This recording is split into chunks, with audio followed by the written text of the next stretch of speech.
çıraqning gepi keleylik. Bu kishi Angliyalik David bo'ladi.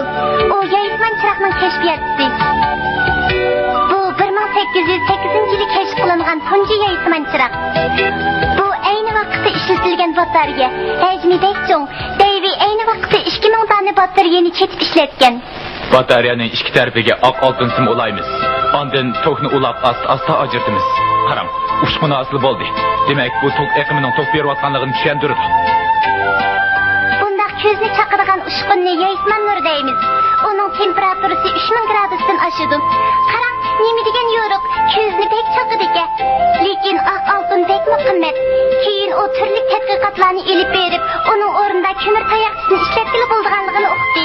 Hey David, oq oltinning o'rnida ishlatgili bo'lgan material topildi. Endi gap chiroqni qanday yasashni qoldi. Yayitman chiroq oxir yasab chiqildi.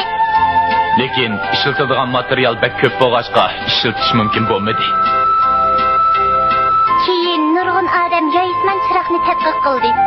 1844-yili Parijdagi Birlik maydoniga yayitman chiroq o'rnatildi. 1870-yilga kelganda yayitman chiroqni umumyuzlik ishlatishga boshladi. Voy, ikkisi mushroq suqlayotganni. Qarmanglar bu ishni. Ay, botib berdim. Turinglar o'rninglardan. Nimaga qarab ketdingiz? Qarang, bu men yasagan yayitman chiroq.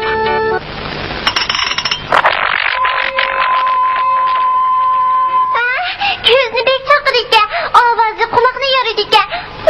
Nimada sesib, nima puroq bu? Oy, bek og'rib ketdi. Efendim, agar ishiltishga aplik, puroqsiz, narxi arzon, quloqni yormaydigan, ko'zni chaqmaydigan chiroq yasaglgan bo'lsa qancha yaxshi bo'ladi-da? Albatta yaxshi bo'ladi. Men shuni o'ylayapman. Shunga hozir men shuni amalni qilyapman. Ko'mir tayoqchisining orlig'ini muqimlashtirman. Ondan tok sarfiyatini azaytaman. Mening yayitman chiroq ishlatganda tok qo'yib berish usulini ishlatkim yo'q.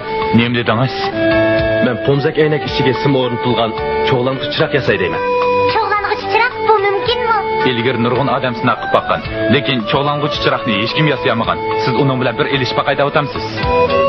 Shundoq.